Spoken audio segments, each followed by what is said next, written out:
Hi, I'm Clarice Ong Chia Yi, and I'm from School of the Arts, Singapore. Today I'll be talking about my IB works, and the general theme is interactivity and audience participation. And as you can see, my works are mostly centered around or influenced by Singaporean images, such as the signages over here, which are an inspiration from road signages and warning signs around Singapore. Also, my works are influenced by social and cultural anthropology, namely the method of ethnography which we use in anthropology, which is basically interviews, research, and fieldwork. So because I'm taking a social and cultural anthropology as my IB subject in higher level, so I've been trying to blend my academic work and my artistic work together. So first I'll take you through my first piece, which is a study on cups. So as you can see over here, there are a few cups. So when I began my research process, my work was sort of like a progression of my initial experimentation with everyday supernormal objects. So I was looking at how we use our hands to interact with objects and how we actively touch things. So I looked at very normal objects such as the cup, and I realized that when we pick up a cup, we usually just pick it up by the handle like this over here. But we never actually think about our actions, and we don't actually think about how we can interact with it better. So I made a series of cups, only changing the handle or the size, only one small factor. Yet these small factors influence the way we interact with a lot. So this cup over here has two handles, because when I was studying how people hold cups, I realized that when the beverage is hot, you are inclined to put your hands around like this in order to feel the warmth of the cup. And then I realized that some people hold their cups like this, so I had a handle that goes around your hands over here, so that the cup handle is not just for you to hold it, but it suits everyone's different ways of holding it. And instead of one handle over here, this cup has three handles in three different sizes, so that you can approach it in different ways according to how you wish. So all of my works are sort of all my works are encouraging the audience to actively be a part of the artwork and interact with the work, rather than just looking at it from afar, because I feel that art should be experienced rather than just looked at.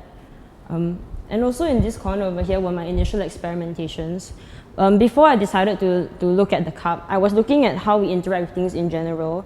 So I had a study of how you hold things over here. And I also had various people around me hold different objects like cans and glasses, so I could study how exactly they grip objects. So over here were just basic molds I made of how we hold objects over here. So for example, this one would be the mold of the cup just now, where you hold it like this. And over here we have the grip, where it's something where you hold a cup like this. So I just made basic molds so I could remind myself of what are the various ways that you could grip cups. And then after I progressed on from interactive works, I was looking at symbols in Singapore, because I wanted to include my Singaporean culture and images that I felt resonated with me as a Singaporean within my work.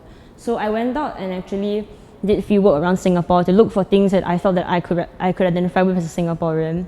So firstly, I thought about how in Singapore, many people think of us as rule-abiding citizens, and how we're a country that has a lot of rules. So I looked at construction signs and signages around Singapore, and I realized that compared to other countries, we have signs for everything. Like in a Straits Times article, there was a sign at the playground that said "No playing at the playground," which many people found interesting, of course. And many people commented about how in Singapore we have a lot of signs for things that in other countries you would never think of. So for example, over here, there's a no durian sign over here. A durian is a tropical fruit that's popular in Southeast Asia. And in most countries, I really don't think that you would have a specific sign that says no fruits on the public transport. So I noticed how our signs translate to Singaporean culture, and how you can pick things up about the country based on its signs. So I looked around and noticed that people associated different signs with different things. For example, this reserved seating sign was designed off of a reserved seating sign on the MRT station, which is Singapore's public mode of transport over here. So on each seat, on both left and right ends, there's always a reserved seating sign to indicate that this seat should be given up to the elderly or people who are disabled.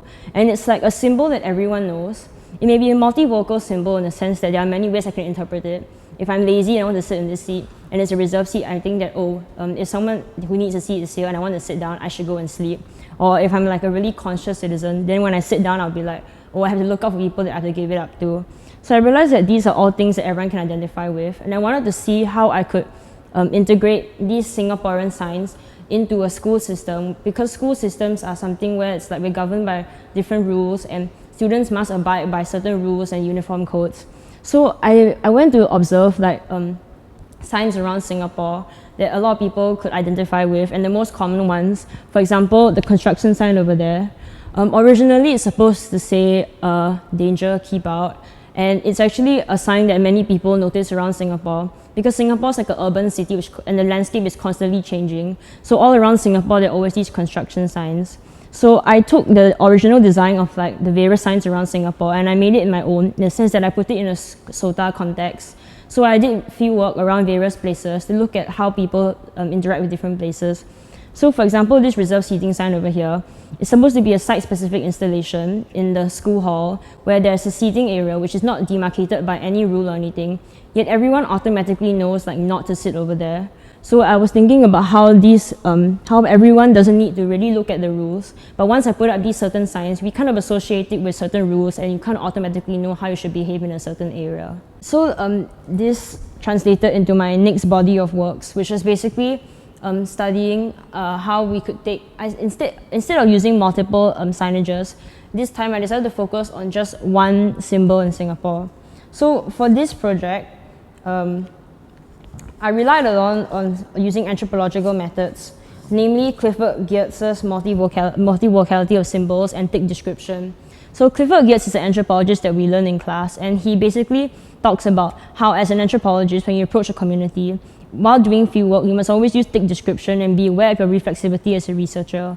So thick description basically means approaching an area and writing down various things and a lot of detailed observation instead of just general observations. So for example, when looking at someone winking at another person, instead of writing down he winked, you should write down the context of the wink, where the wink was at, and what you think that the wink was about, and so on. So in using his research methods, I went around Singapore and looked at very regular symbols with nothing much, like just very normal shapes with just whole colors. And I was looking at how Singaporeans infer certain symbols. So while I was researching Singapore, I looked at the yellow box junction in Singapore, which is basically just a box, something that every driver would know and every person who goes on the street would know. The box junction is basically an area which drivers are not supposed to stop at any time, and the box must always be clear. But when I asked different Singaporeans and I observed how people interacted with it, I realized that most people identified it as an area that you couldn't go into, no matter what the context was. So even if I showed them just a picture of the yellow box, not on the road, many just assumed that you were not supposed to go into the box. And so I decided to research more into this, and I read online that because of the particular yellow color the box is, many associate this yellow color with hazardous material or a safe area that you're supposed to go into. And when I asked people, as I was setting up the installation, and I asked people what they thought of, many replied that, why can't we go into this area? But there was also one guy who actually said, this is a smoking area. And I was wondering why he would think that. And I realized that even though a symbol to me could mean one thing, symbols are actually multivocal and there are actually many different meanings and interpretations where we could look at them. So as I was thinking more about this, I decided to embark on like an installation series whereby not only could I encourage people to react to my work and participate with the work by touching it, but I wanted people to actually be a part of the artwork. So for this series, I did field work on various spaces around my school, for instance these two areas, and looked at all these empty spaces in my school which seemingly have no meaning and how people inform meanings into them and how people prescribe meanings to them. So for instance, this empty areas outside the hall, it's actually an insignificant area because no one does anything significant there, and it's seen as a transition space because, as I observe, many people just walk by and no one actually stops. However, in recent times, there's sort of a negative connotation towards this area, as the school has started asking latecomers to stand outside in this area over here if they're late for school. So many students I talked to were very wary of the area and felt that it was like a negative area. And I wondered how adding like a yellow box over here would inform their choices into the area, and how this would influence the way they behaved in the area. So as you can see over here, I had two big installations in these two areas, and I basically documented. So for 3 months, I documented how people interacted with the area and how people behaved in the area. So something I found interesting since the time of its installation was that many people didn't want to enter the area, whether consciously or unconsciously. For example, over here in this picture, as you can see, there are many people standing around the box, but no one actually wants to go within the box, and people only feel it's okay to like walk into it if they are walking by into like a certain space, another area, rather than staying in the area. And also there was this idea of the collectivist versus the individual, which is something I also learned in anthropology. So basically, the idea of the collectivist is that people perform in groups. So I noticed that the only time people actually wanted to like stand in the box is when they were with other people and they felt safe, because they felt that if they were part of like a group of people or masses, then it was okay to like interact with it. And in my other series over there, it was interesting because many people started to use this as a symbol of oppression, and many people prescribed meaning to the box without anyone explicitly telling them what the box was about. So people started lying down and talking about how talking and criticizing the box. And there were some seniors who actually came back to the school just to take a picture in the box because they felt that they were empowered by going into a space that they inferred was something that was restricting them. So it was interesting to see how people prescribe meaning to these symbols, which then brought me on to my later work. I wanted to go on from there and delve more into documentation and photography. So which brought me to my final work, which was a part photography series, and also it's a photography series which tries to break the boundaries of interactivity with photography work. Because I noticed that in photography, there's usually a very set way to interact with photographs, which is they're printed in like A2 or A1 size, and you simply stand there and look at the photograph, which I felt wasn't a way that I wanted to approach art, because as I said before, my entire series is about interactivity and making the audience a part of the artwork.